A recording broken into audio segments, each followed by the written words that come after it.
Welcome, everybody, to another edition of Team Melli Talk. We know Iran's coming off a nil-nil draw with Belgium. That match was played in Los Angeles. And joining me for today, one of my good friends and expert analysts, Dara. It's been a long time since you've been on the show. It's great to have you back. How you doing? Hey Art, good to see you. Thanks for having me on. All right, so excuse me. What can I say?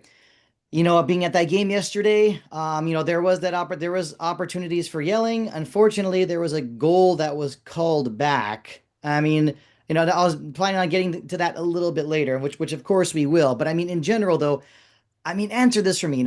How cruel can VAR be? It's like deja vu, right? History repeats itself sometimes with Iran at the World Cup.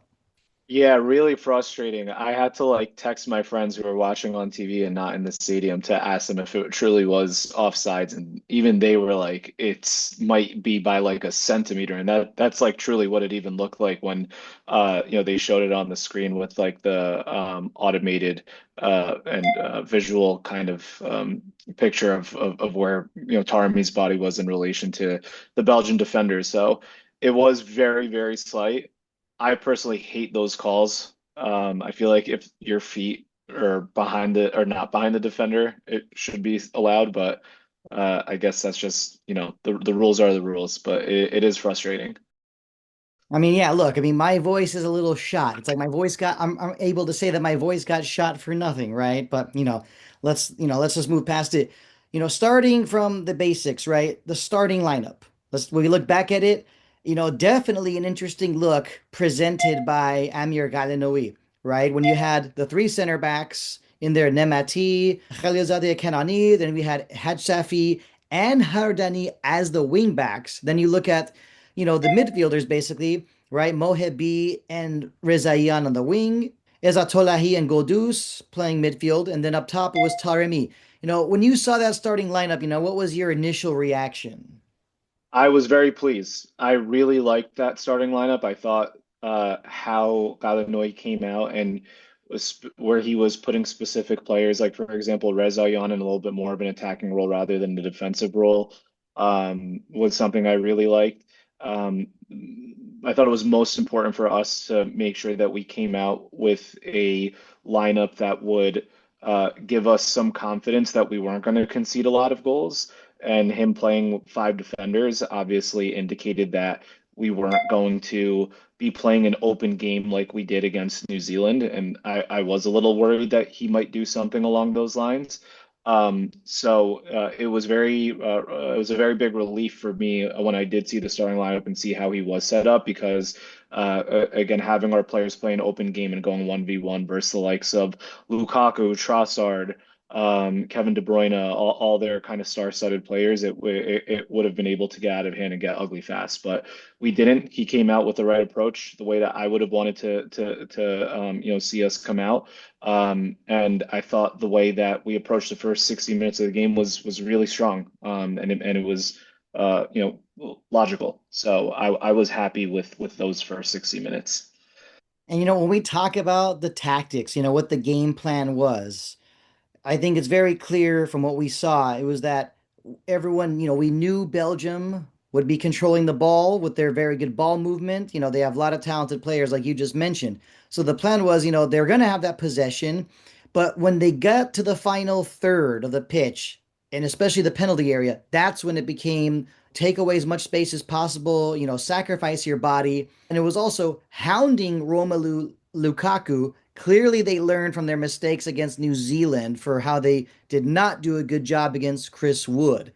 And aside from that, just try and beat Belgium with a counterattack, but more importantly, try to find ways to score from, either set pieces or dead ball situations.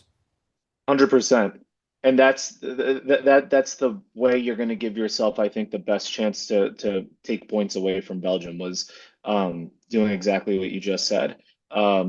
And I thought what I liked early on about the game in terms of how we approached it was we had a couple corners, a couple free kicks. Obviously, the disallowed goal came off a free kick. And those were plays that were drawn up. That wasn't like a unplanned spur of the moment decision that you can obviously tell that that type of tactic was something that they had practiced.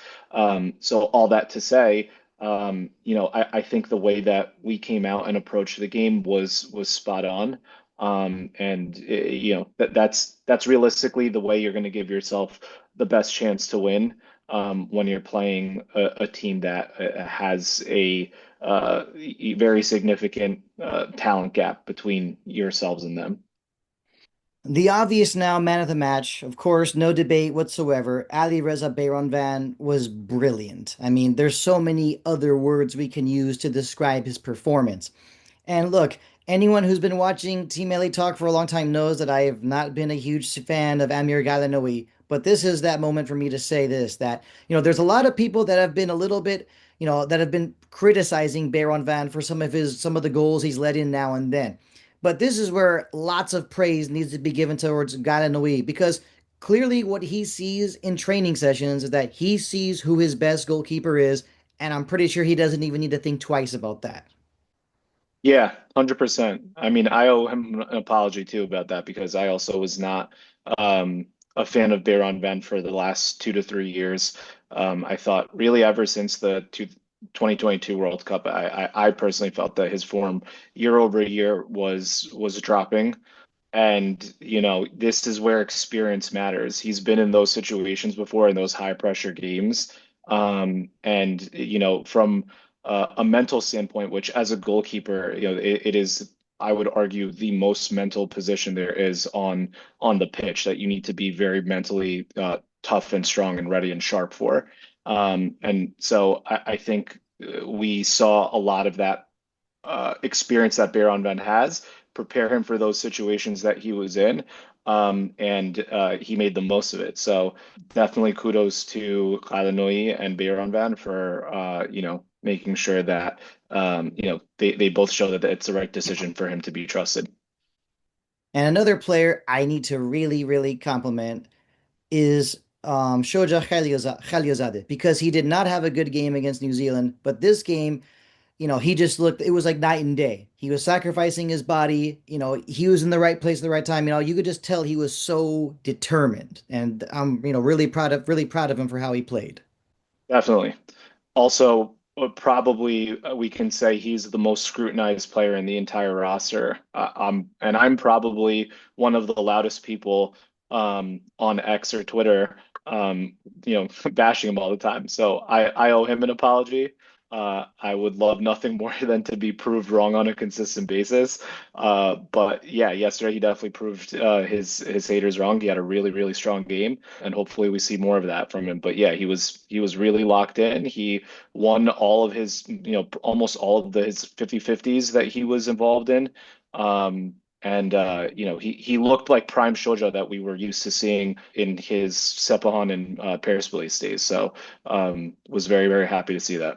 And just the way the team played together, as a unit on defense, and there was better communication this game. That right there was extremely, extremely important. And another player, in addition to Shoja, that I have to shout out is Hossein Kanoni. He was incredible. He definitely gave Galanoi something to think about going forward in the rest of this tournament, as to whether or not he should be in the starting lineup because he does so much more than just defend. He's a threat offensively, on set pieces. If you are going to send long balls up the field, it's better to have a guy like Kanoni who has pinpoint accuracy with his long balls that he plays up top. So all that to say, if you ask me, Kanoni needs to absolutely be used going forward. He was so valuable, and the blocks he had in key moments on Lukaku's shots, in closing down the opponent in tighter, more difficult scenarios. He can do so much more than just defend, and he did a great job defensively yesterday and created some headaches for them on those set plays. This is now when we start getting into the substitutions. Okay, and I definitely want to get to something I remember reading, on social media, and I remember it also involved, your reaction to what took place. The first one Hardani was brought off for Ali Reza Jahanbash, and nobody was surprised about that because, let's face it, Hardani was getting burned a lot by Leandro Trossard. And so, bringing on Jahanbash, it was obvious that, okay, Ramin's going to right back, Jahanbash right wing. Okay, that was fine. Naturally, we can look at the other substitutions as much as we want, but we also next got to talk about the huge pivotal moment that took place in the second half in the 66th minute. Nathan Ngoy was red carded, and Iran had a one-man advantage for the rest of the match. And Dara, I remember your reaction is that you were, I don't want to repeat everything, verbatim, just that you said you were red in the face, extremely angry with what took place after that because, Iran had a one-man advantage, and it looks like at times we saw that they were not really, really pushing for that winning goal. We were a little too timid after that red card, if you ask me. In possession, we weren't trying to get forward, go through the middle, use our numerical advantage to create opportunities that we could really do something with. It was hoofing the ball up to Moganlu and Taremi, hoping that obviously they would find themselves in situations where they could create space for themselves or win a key ball in and around the box and get something off of that. And it didn't really happen. Like we didn't have that crystal clear chance that came after the red card. Aside from Taremi's, I guess he did have that one volley that was played to him, I believe, from Jahanbakhsh that came in from the right wing. That was for sure the best chance. And Taremi hit it well. He made good contact with it. It was just a really good save by Courtois. But I wanted to see more of that, and we honestly did not see that throughout the match. And when you have that advantage, that numerical advantage for again 30 plus minutes, you want to bring in players that know how to play those small passes. So for example, I was really happy with the fact that he brought Torabi on because he does have an ability to play those small passes and find and create space and isn't afraid to take his man on. And I thought he was moderately effective. He wasn't like a game changer by any means, but still the right call in my opinion.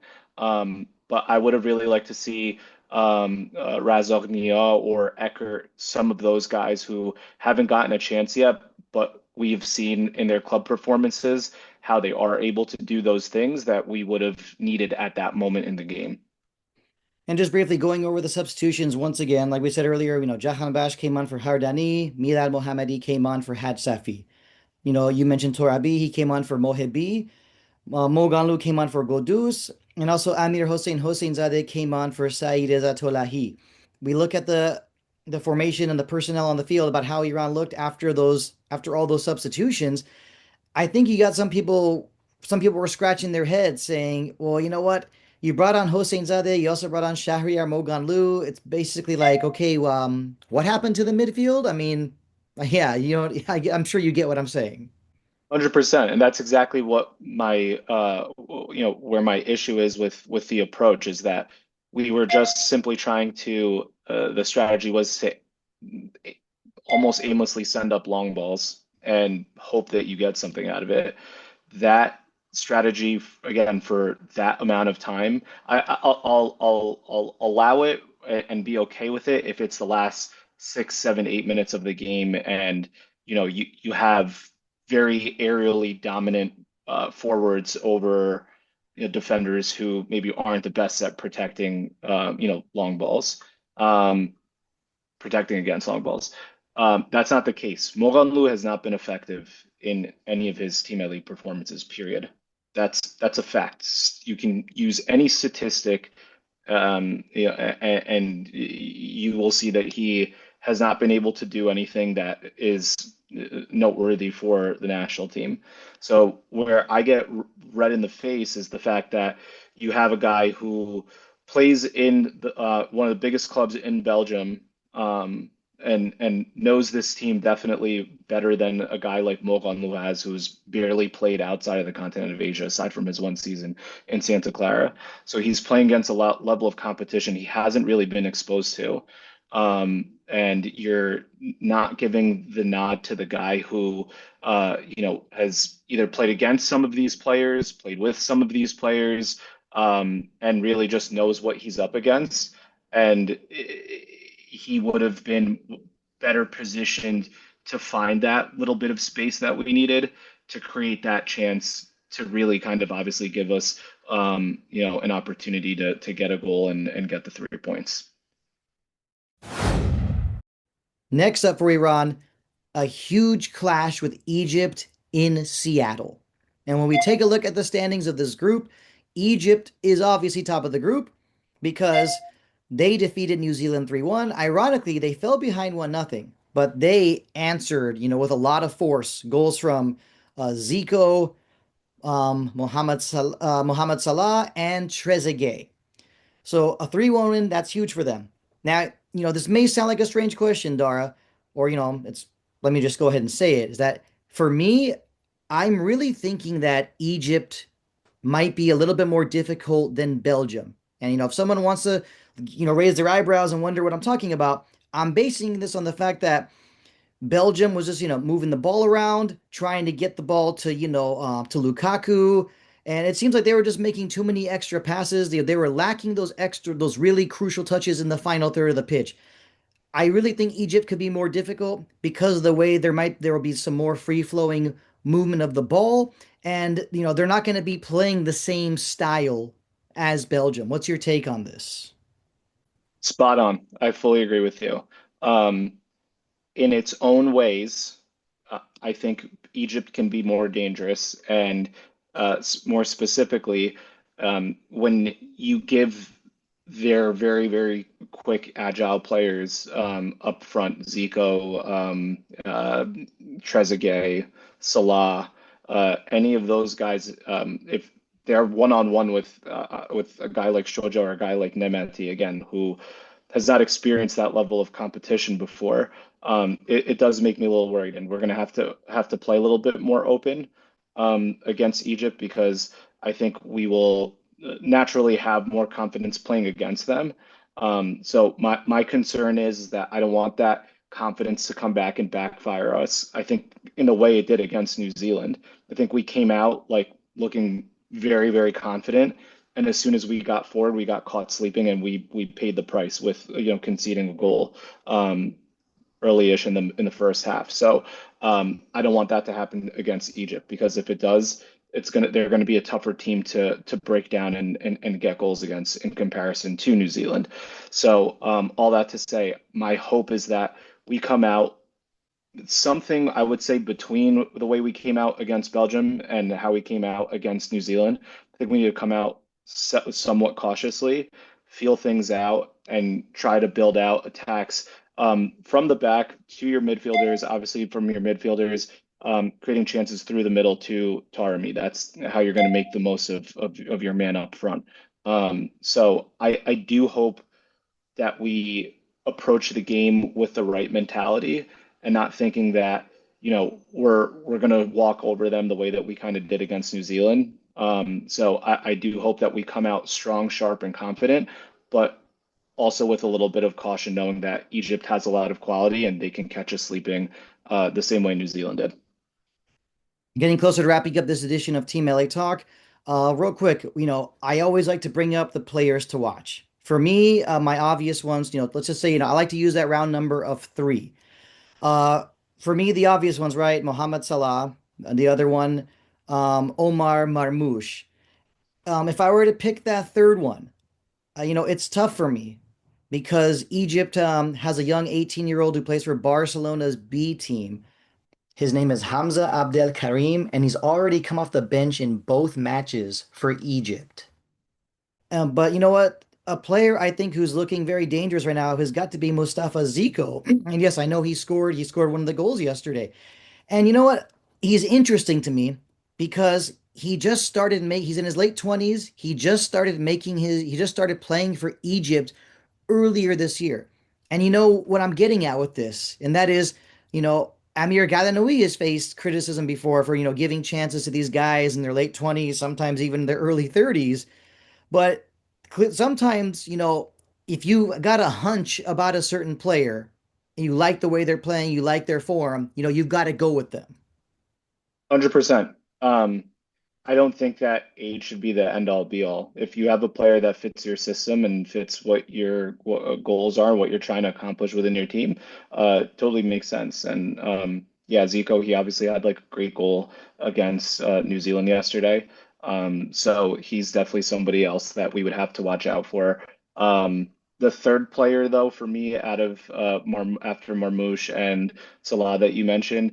I would probably still say Trezeguet is somebody that has the ability to be extremely dangerous and can obviously cause a lot of headaches for our defense, just because there's a lot of different things that he can do. He's pretty solid in the air. He has a very strong and accurate shot, and he's physically like demanding. So he's somebody that if you're not keeping a close eye on, he can make you pay. So. Those are the three guys that I would say we need to be really cautious and careful of. Dara, just want to tell you that it was so great to have you back on Team Melli Talk. I know we will be at the game, of course, in Seattle. If you got a prediction, I want to hear it. I'll go with 1-1. If that's what logically I believe, but in my heart, I feel like we'll be able to seal it, the 3 points and get a 2-1 victory. Once again, Dara, great to have you on Team Melli Talk. And of course, let's cheer Team Melli to victory in Seattle. Go Team Ellie. Thank you, Art. Pleasure. Now, to finish off this edition of Team Melli Talk, let's take a look at the keys to victory against Egypt. Press the back line early. Attack Egypt on the flanks. Be physical in the middle third of the pitch. I'm expecting Amir Ghananoui to show a lineup similar to what we saw against New Zealand, but with a few changes. Torabi getting to start on the wing, and Hossein Kenani getting to start over Ali Nemati. If Iran has the lead in the second half, I expect to see Ali Nemati brought in as a third center back. If Iran is in need of a goal, I'm thinking we'll finally see the debut of Dennis Eckert. And don't forget, the match between Iran and Egypt will be played on June 26th.